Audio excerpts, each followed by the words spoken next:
Welcome to Stuff You Missed in History Class, a production of iHeartRadio.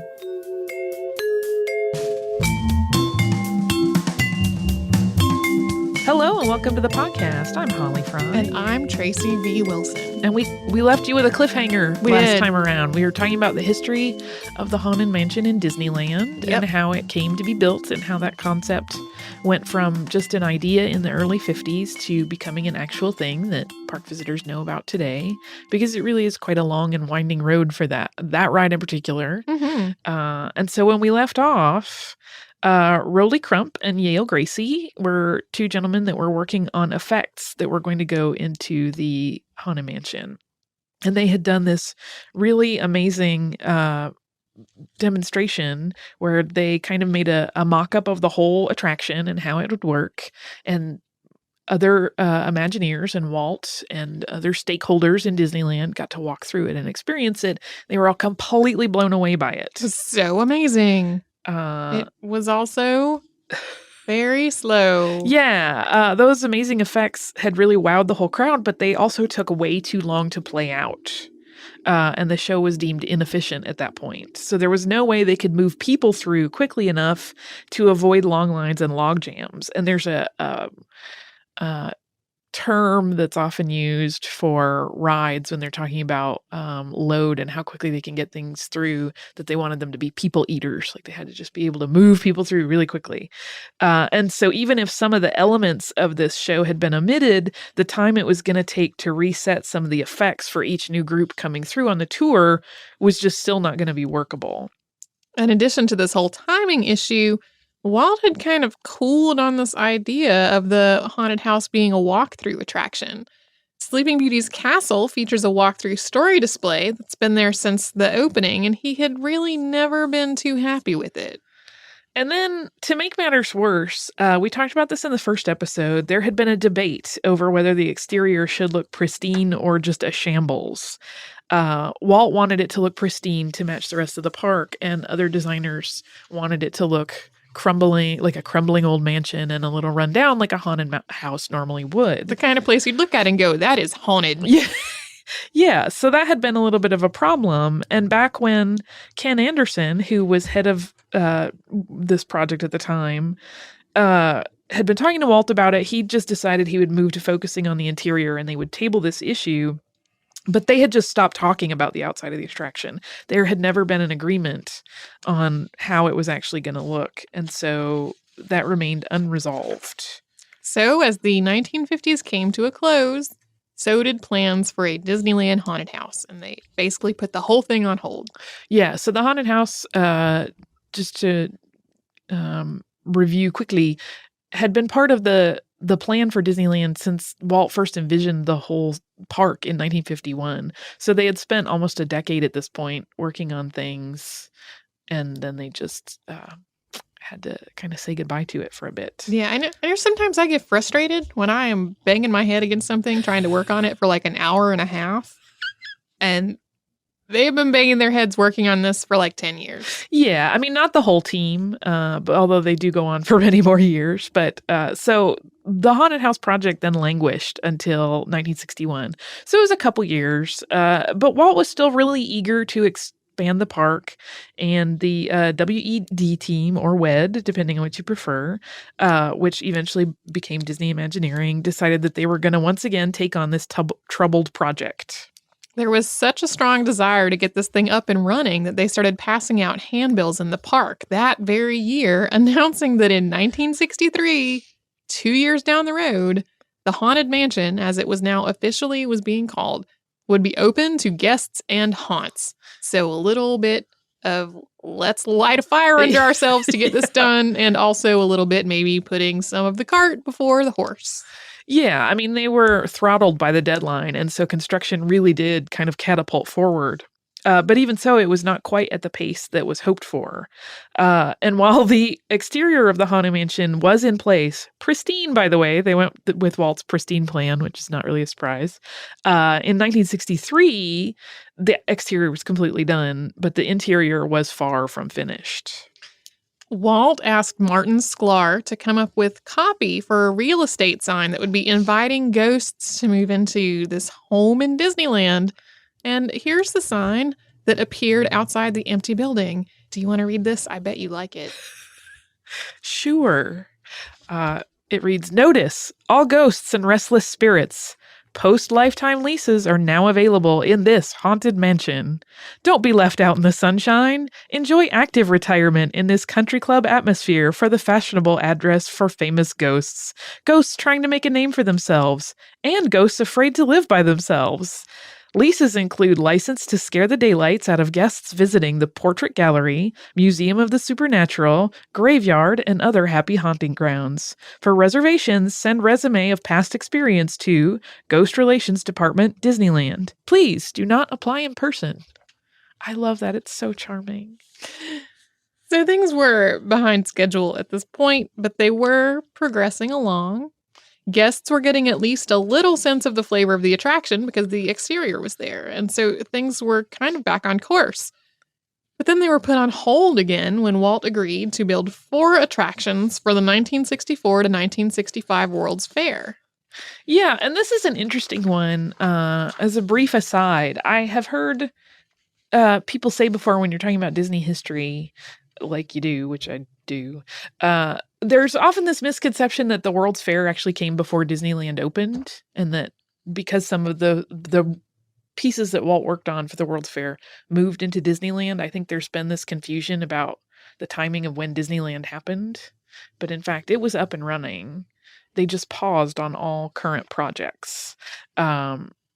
Because those 4 projects that Walt was doing for the World's Fair ate up all of his time and all of the time of the designers and artists that he routinely used because he had put them all to work on these World's Fair projects. So every project for Disneyland that was going on, including the Haunted Mansion, was just going to have to wait until the attractions for the New York displays were complete. Once the World's Fair projects were completed, it was time to go back to the Haunted Mansion. Yay! So in July 1964, the team was reassembled and it shuffled around a little bit. Ken Anderson had gone back to work in the studios, but Rolly Crump and Yale Gracie returned to the mansion, and Walt added Mark Davis, Claude Coates, and X Atencio to the mix. X is short for Xavier. Yes. And Mark Davis, who had worked on other Disneyland attractions, was tasked with creating the inhabitants of the mansion, so the ghosts were under him. Claude Coates put his skills as a background artist to work, designing the environments throughout the attraction. And X Atencio worked on the script. He had just done one for Pirates of the Caribbean. So every member had a role to play and assigned duties, but they were starting with kind of a clean slate story-wise. So initially, they were all coming up with pitches for different versions of the story that would run the Haunted Mansion. Yeah, and just for clarification, so Rolly Crump and Yale Gracie were still working on effects. Since we didn't mention them, but they were all still working on it. And there was another major element of this reboot of the project in that they had decided to add an Omnimover, which is a car system, rather than a walkthrough as had originally been envisioned, so that they could keep people moving through this attraction at the rate of thousands of people per hour. So that's how the Doom Buggies were formed, which are the cars that go through the Haunted Mansion. And one of the installations that Disney and his team had done for the World's Fair was this people mover that had been developed in conjunction with the Ford Motor Company. And it was basically this Omnimover system. And that had been a really great success at the World's Fair. So it pretty quickly that concept was adopted over, not just into the Haunted Mansion, but in several places in Disney. That's a common element that you will see. And there is still a people mover. Yep. It's in Epcot, right? In Magic Kingdom. Oh, it's in Magic Kingdom. Uh-huh. You were right. I was smashing them all in my head together. Well, it seems it's in Tomorrowland, which is a little futuristic, so it's easy to do that, to flip it over to like Epcot's Future World. Yeah. It's a great place to take a break, especially if it's hot out. You get a nice cool ride. You get to go inside some of the attractions while you just sit placidly. Yeah, pretty much anything that involves sitting in a boat or sitting in a little car. Yeah, for like 10 minutes. For about 10 minutes. It's awesome. Yes.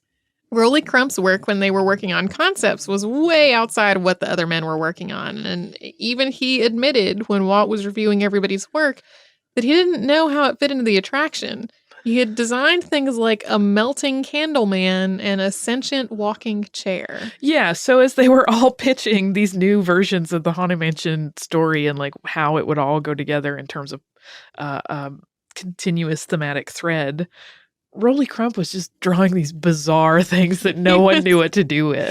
He was off in his own world of weird Kind of. I kookiness. mean, he's still alive today and he talks about it a lot.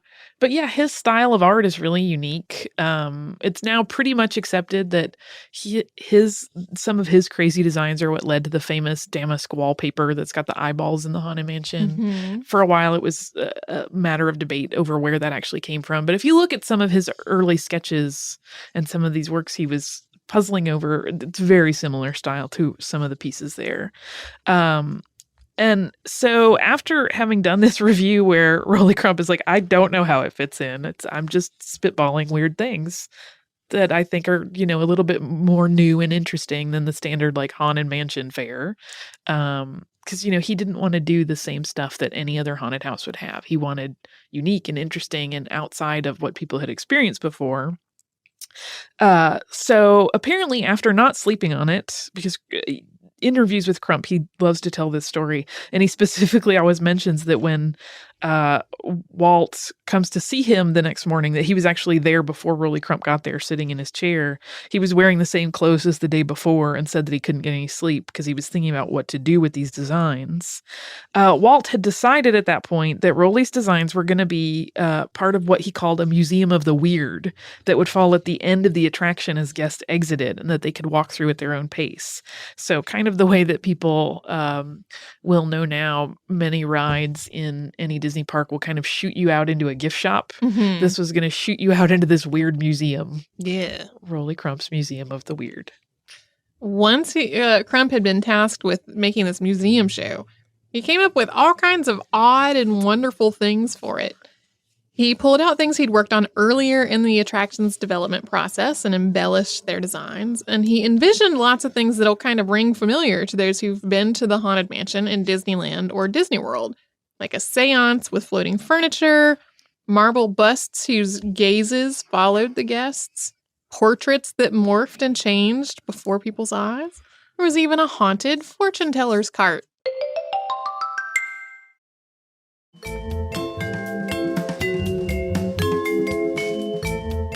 So all Disneyland projects, including the Haunted Mansion, went back on hold again when it was time for the installations at the World's Fair to be moved into their permanent residence in Disneyland. And even after the task was completed, other projects were then prioritized over the now basically beleaguered Haunted Mansion. Yeah, this poor thing had been going on forever. They just were trying to drag it to the finish line. Empty building, standing there with a sign in front of it. Nobody can go in because there's not stuff in it yet. People are like, wasn't this supposed to open Yeah. 3 years ago? Yes. And then things kind of take a really rough turn. At this point, Pirates of the Caribbean is under construction and almost complete. I think Tomorrowland was being refurbished. Work on a second park in Florida was underway, and Walt died. And to some people, it seemed very sudden, but I think it's one of those cases where he never talked about being sick. Mm-hmm. He had undergone a surgery in November of 1966 to remove a tumor in his lung that had been discovered when he went in for treatment of a neck injury that he had gotten from a sporting injury. And then just that following month, December 15th of that same year, he died of acute circulatory collapse that was associated with his lung cancer. So this was really just emotionally devastating for the people who worked for him. And losing Walt meant that there was no longer a referee in the whole Haunted Mansion project, which had always had a problem of just big personalities clashing and disagreeing over how to do things. Yeah, and especially when it's set up in that way where you have a lot of really brilliant people and you're like, everybody pitch me a new version of this. And they all want theirs to be the one that goes forward, of course. Mm-hmm. It could be contentious. And WED, or W-E-D, leadership felt that the best solution at this point was to put the team of Mark Davis and Claude Coates in charge of the mansion. At this point, the Pirates of the Caribbean had launched, and they had worked a lot on it, and it had been very successful. So they seemed like the ideal team. However, it turned out that after that big success, each of the men kind of felt like he should be the one that was in charge, with the other taking a secondary management role. And you can imagine how well that played out. Yeah. At this point, there'd been a decade of exasperating on again, off again production. And then there was the grief over the loss of Disney. The headbutting of the two leaders created this perfect storm for what had become really one of the most contentious battles in Disney Imagineering history. It sounds silly, but the question of whether the Haunted Mansion should be funny or scary caused these huge arguments and a giant split in the development team. Yeah, Mark Davis really preferred more of the funny, character-driven stuff, whereas Coates, who was an environmental designer, wanted it to be about spooky, scary, eerie. And because they were having such a hard time co-managing this project, it just became this tug of war between these two concepts, and designers were kind of lining up on either side of the debate. And it really was just constant bickering over something. It seems so small, but you can see how when the stakes are high, because it is a thing that's gone on forever, you have just lost your leader, you are a little chuffed with your, success and feel like you're maybe not getting as much credit as you want. You could see how it could quickly become this boiler pot. Yeah. Especially with a bunch of creative people. I mean, I'm a creative people and married to a creative person, and I know we can have some tempers. Yeah. You know what I think is funny? What? The jump scare at the very beginning of the ride, when all the little kids completely lose their minds. This is because I'm a terrible person. No, it's fun. It is fun. I mean, you're kind of enjoying everyone experiencing it. And for some people, it is the terror of it. And that's part of like what makes any haunted house like kind of fun, is watching people freak out. So I understand. So how'd they get over this, Holly? Well, eventually, Richard Irvine, who was the WED vice president of design, he kind of sided more with Mark Davis's vision. And so, at least verbally, that was how it settled. But even so, the attraction kind of is segmented. And if you think about it, when you go through it, it's almost like, here's the Claude Coates part, here's the Mark Davis part.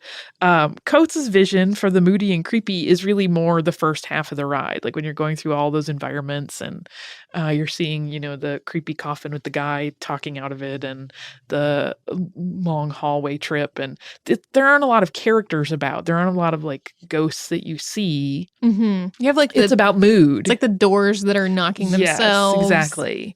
And then the second half becomes more about the characters and the illusions that Mark Davis was really a fan of. So that's when you start seeing the ghosts in the ballroom and Leota's seance and all of those elements, and the big Pepper's Ghost illusion, which is the ballroom. That's when all of that happens. So it's kind of like the ambiance portion at the front, and then the funner.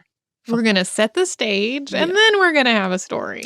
Yeah, and some people have even said, like, as a this kind of set up a perfect like act break to the story of the Haunted Mansion, that it did break out in that way, that one half favors one design philosophy and one half favors the other. Yeah. So this was only Ex Atencio's second ride script. Before he had written the script for Pirates, he had been a storyboard artist who worked in the story department at Disney Studios, and it fell to him to find some kind of way to marry all these disparate elements that had been thrown out by this team that was of two different kind of incompatible stylistic minds. Yeah, poor guy. I just can't make sense of this. We've built it. Figure something out. Well, and you and I both edit as some of our work here. Yeah. And we know that feeling of when you get something that is like somebody sent you their note salad and you're like, how do I make this note salad into a thing? Yeah. One thing that's not note salad. Now picture two note salads and they argue with each other. And you have to find a way to make peace. And if you've ever seen interviews with Ex Atencio, I have to say I can see where he was the perfect person for this job, because he has a very calm demeanor. He seems very, sweet and earnest, but also extremely smart. And so you can see where And he'll talk about often how, Walt Disney, one of his greatest, what Exitensio feels is one of Disney's greatest triumphs was that he could see what people were capable of, even if they had never done it and didn't know they could. And so that's kind of how he became a scriptwriter on shows. Disney just said, I think you're the guy to do this. And he's like, I don't know how to do this. You'll be fine. And he was. And so in the end, he drew inspiration from that real estate sign copy that Marty Sklar had written. And so that's how he wove the story of the 999 happy haunts throughout the Haunted Mansion that are ready to recruit number 1000, and it could be you.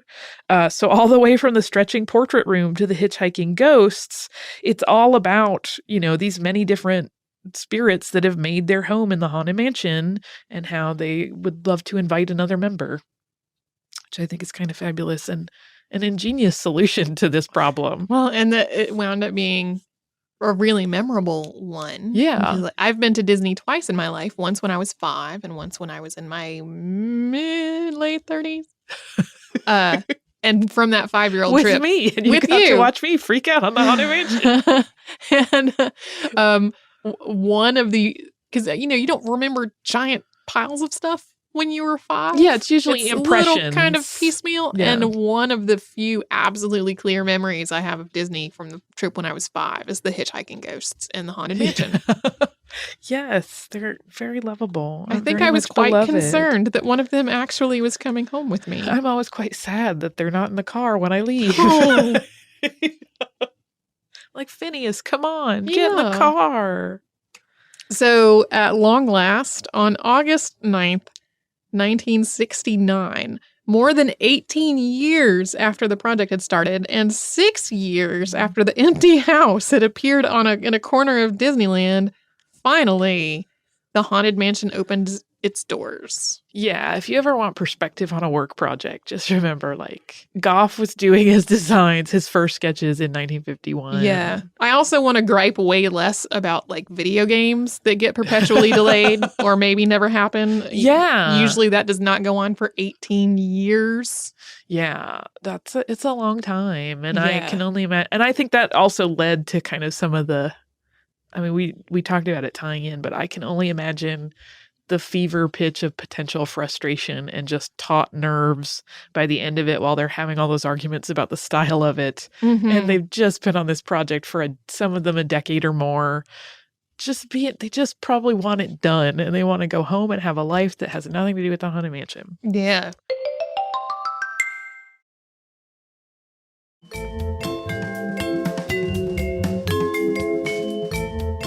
But it was immensely successful from day one. There are photographs from day one where you can just see the crowd, just the line goes on forever.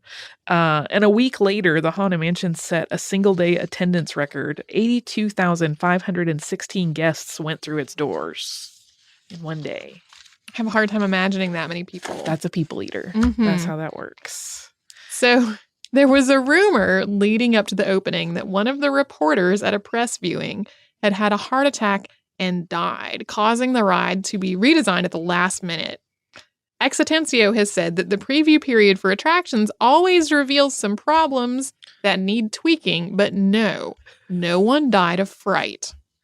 One of the early tweaks to the ride was the removal of a character that is now referred to as the Hatbox Ghost. And this is one that if you are into Disney, particularly if you are into the Haunted Mansion, you know about. This featured an elderly-looking ghost that was holding, surprise, a hat box. And his head was supposed to vanish off of his shoulders and then appear in the hat box and then switch back again. But the illusion never worked quite right. It didn't work as planned at the angle at which guests were seeing it in the place that it was meant to go in the mansion from their doom buggies. So it just never worked well enough, and they ended up pulling it really quickly because they didn't want a mediocre effect. And as I said, the Hatbox Ghost is now immensely popular amongst Haunted Mansion fans. An updated version of it appeared at D23, which is the official Disney convention, just last month, so this summer, 2013. And there have been rumors that if Guillermo del Toro's Haunted Mansion movie ever comes to fruition, which is another on again, off again, on again, off again, people say it's canceled. Guillermo del Toro will say in an interview, no, we're still working on it, so we don't really know.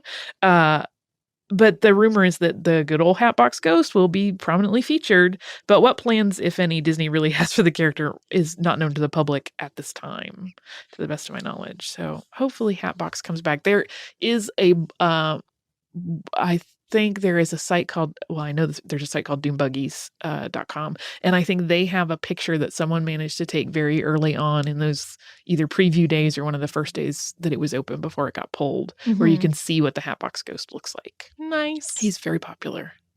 Versions of the Haunted Mansion have been installed in Walt Disney World in Florida and Tokyo Disneyland. Reimagined versions of the attraction appear in Disneyland Paris and Hong Kong Disneyland. Phantom Manor in Paris is set in a Wild West mining town, and Mystic Manor in Hong Kong has an adventurer kind of world explorer theme. Yeah, it's almost for people that have been to Disney in years prior, this place is now closed, but there used to be a place in downtown Disney called the Adventurers Club, which is kind of like an old school hunting club, like the place you would expect to see Hemingway hanging out. And the Mystic Manor is almost like a marriage of that concept and the Haunted Mansion idea. So they have slightly different twists. The Phantom Manor is fascinating and it has really good music. Mystic Manor has music done by Danny Elfman. Huh. So you know it's awesome. Yay. Each holiday season, the original Anaheim Haunted Mansion and the Tokyo Disneyland Haunted Mansion, they both get a Nightmare Before Christmas overlay, which is called Haunted Mansion Holiday. And so from roughly the beginning of October through the end of the year, and usually the first couple days of January, instead of going and seeing the usual haunts that you would see on the attraction, the visitors get to see Jack and Sally and Zero and Oogie Boogie and the rest of the inhabitants of Halloween Town, because it's kind of turned into a Halloween Town situation. And it is amazing. I cried the first time I was on it. I'm not embarrassed to tell you, because I also love Nightmare Before Christmas. Yes. It's lovely. I wish I could go every year, but I never managed to do so. So, probably will not be a surprise to anyone that there have been many, many claims of actual ghost sightings in the various haunted mansions around the world, both by guests and by cast members. Yeah, and there's always the stories of people scattering ashes in the mansion. I don't like that idea. No, and Disney doesn't either. I don't know if there have ever been any confirmed ones, but you'll hear kind of apocryphal stories where people are like, no, we vacuum that right up. So if you think you might want to do that, know that you're not really. No. They're going to end up in a vacuum. And that seems inconsiderate of other people. Yeah, it's not good. I don't want to diss on how people choose to express their grief. No. And their wishes of loved ones.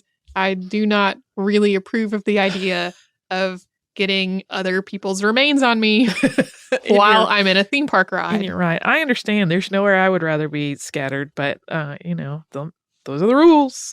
And what is missing in this final build of the Haunted Mansion was Raleigh Crump's Museum of the Weird, because as they were, really ramping up towards that last chunk of production, they realized it wasn't going to work. So it got scrapped. But many of his ideas for the museum are in the attraction itself. And as we mentioned, like the seance room with the floating furniture, that was his idea originally. The busts that follow people, which is a really cool trick. They're actually cast in recess. So they're set back, and it's just kind of a natural, cool effect that when you go by, the way they're painted, they look like they're busts standing outside, but they're actually a negative, and it looks like they're following you. It's awesome. And what's interesting is that there is in some of the parks, there's a souvenir stand outside because it doesn't dump out into a gift shop. And the souvenir stand looks a lot like Rolly Crump's haunted fortune teller cart, which is kind of fun. And that's another thing that there have been rumblings about through the years, that the Museum of the Weird is being kicked around as a possible starting point for a full-length feature film script, that it's going to be incorporated into a video game. There have even been rumors that it's going to be its own attraction eventually, but so far those have not materialized. There was a story, I think, that LA Times ran like 3 years ago that Ahmed Zappa was working on a script treatment about it, and then Disney was like, no, that's not happening. So I don't know. There's always more to talk about with the Haunted Mansion. So much more. Yeah, I mean, we've hit on some of the higher points, but there's so much story there and legacy. And because so many of those Imagineers are still with us and are often, make appearances or do interviews. Rolly Crump's book came out at the end of last year, and it's quite fun. He's kind of a pistol. He's got an interesting history, both in and outside of Disney, and he's led a wild life in many ways, and he doesn't really hold back. He's very fun.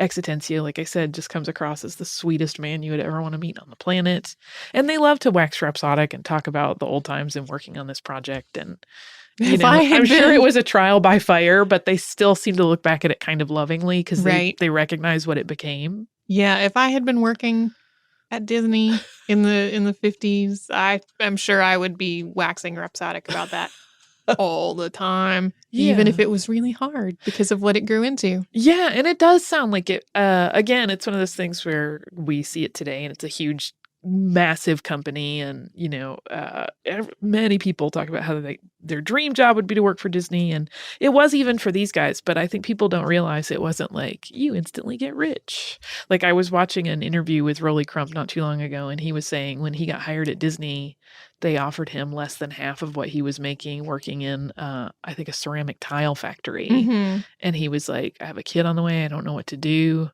Man, I really want to work for Disney. So he took it, and he had to take a second job. Like, I mean, these weren't like pie in the sky, super dreamy, easy coasting jobs. They worked really, really hard. So I could see where, looking back, you would be very proud of that work. Yeah. Because you really had to be committed. So that's our, we'll let the haunts rest for now. Yeah.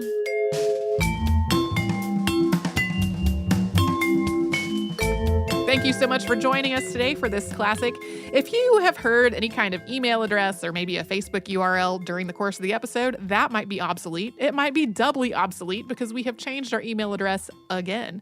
You can now reach us at historypodcast@iHeartRadio.com, and we're all over social media at Missed in History. And you can subscribe to our show on Apple Podcasts, Google Podcasts, the iHeartRadio app, and wherever else you listen to podcasts. Stuff You Missed in History Class is a production of iHeartRadio. For more podcasts from iHeartRadio, visit the iHeartRadio app, Apple Podcasts, or wherever you listen to your favorite shows.